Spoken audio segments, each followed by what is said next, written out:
Historically, you look back, it's been the biggest source of generation through our history, but it's now being overtaken a bit by natural gas. But yeah, we do still have almost close to 50% of generation in a given year coming from coal, about 46% last year.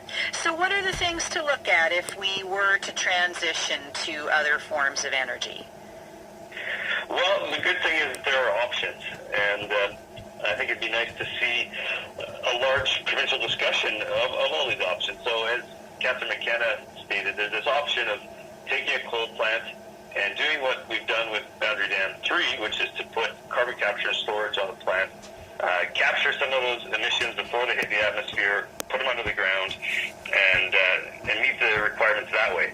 But we also have other options too. Okay, before we go into the other options, what would be involved in that? How expensive would that be? And they call that their equivalency agreement. We adopt that technology and then the province gets to sort of take back control. What would be involved in taking that option?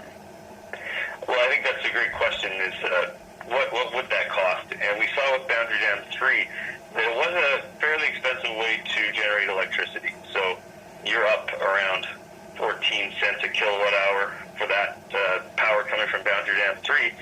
And we don't necessarily have to go that route. There is that option of retiring the coal and going to some other sources. So, and before you move on, when you talk about retiring of the coal, I'm also wondering about the life expectancy of these mines without refurbishment and whether they might come to a natural end.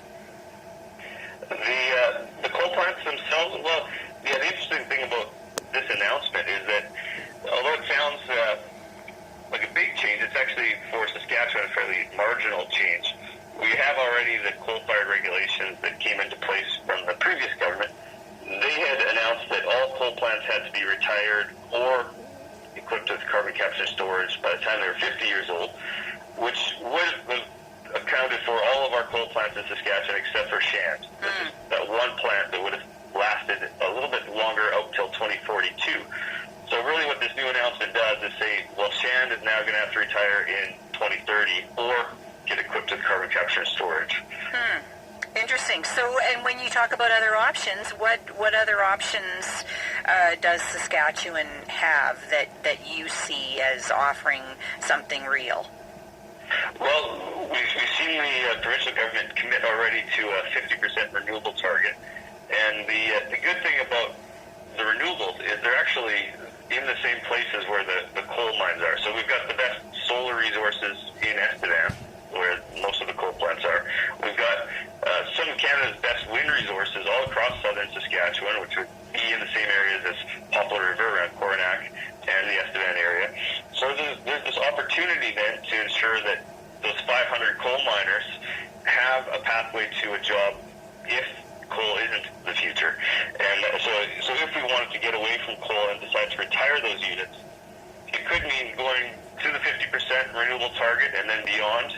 Of course, you need backup when you have wind and solar on your system, so we'd have to start looking at, will that be natural gas plants as backup? Would it be a connection to Manitoba Hydro as a backup? And we might see, I mean, it'll be interesting as this develops.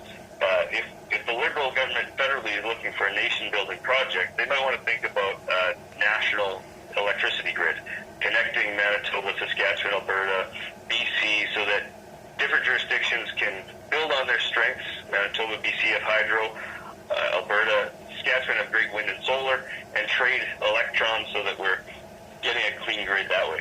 Would that be if you were going to sit down with Brad Wall and make some recommendations on how to proceed, would that be your recommendation to pursue something like that? Well, I think we definitely want to take a good look at it, and I think there'd be a strong case for asking for federal government assistance to pay for it too, which is always nice. So I'd like to. Well, I'm actually working on some research right now to look at those numbers.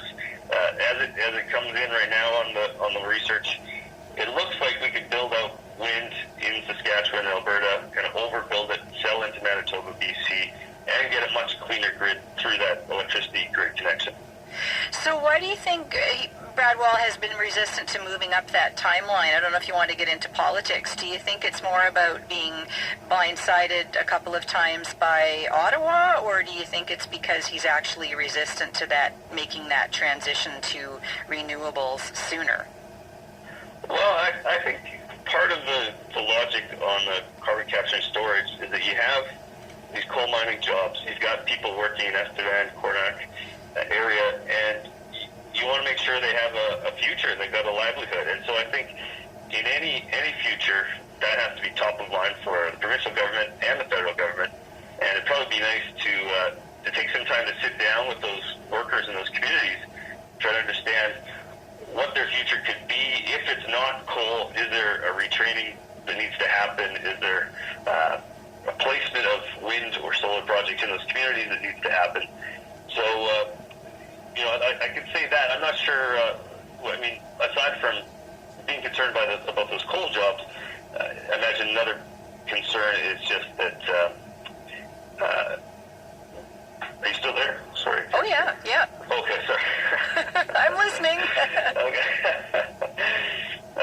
Besides those coal jobs, there is that cost of the 12-year earlier retirement of Shan. So that's a cost that is now being imposed on Saskatchewan, and they might want to, have a discussion with the federal government about that extra cost. Right. This has been great, Brett. Thanks so much for your time. Thank you. Brett Dolter is a postdoctoral researcher at the University of Ottawa. Over to you. What do you think of what you heard from Brett? It sounds like it's not quite the big deal that maybe some of us thought it was, just retiring Shand a little bit earlier. 1-800-661-7540 or Morning Edition at cbc.ca. Here's a little music from American singer-songwriter Tim Easton. A tune